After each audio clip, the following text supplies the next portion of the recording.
ନମସ୍କାର ସାଙ୍ଗମାନେ। ଆପଣମାନେ ଜାଣିଥିବେ ଅଭିରାମ ପରମହଂସଙ୍କ ଜନ୍ମ ଜୟନ୍ତୀ ପାଳନ ଅବସରରେ ଆମ ଗାଁରେ ଝୋଟି ଚିତା ଘଣ୍ଟ ହୁଳହୁଳି ଶବଦରେ ଗାଁ ପରିବେଶ ପୂରି ଉଠିଥିଲା।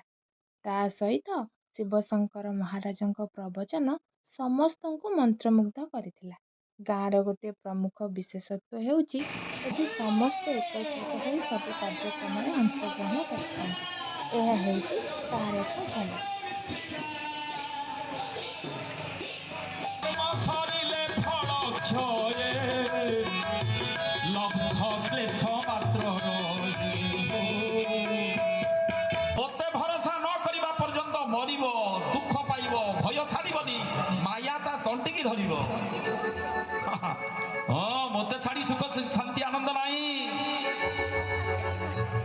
ଗୋଟେ ଲୋକ ଭଗବାନଙ୍କୁ ଭରସା କରିନି, ଗୋଟେ ଭିଣୋଇ ଚାରିଟା ଶଳା ନଡ଼ିଆ ତଳିଆକୁ ଚୋରେଇବାକୁ ଗଲେ ଜଣଙ୍କର ବଗିଚାକୁ।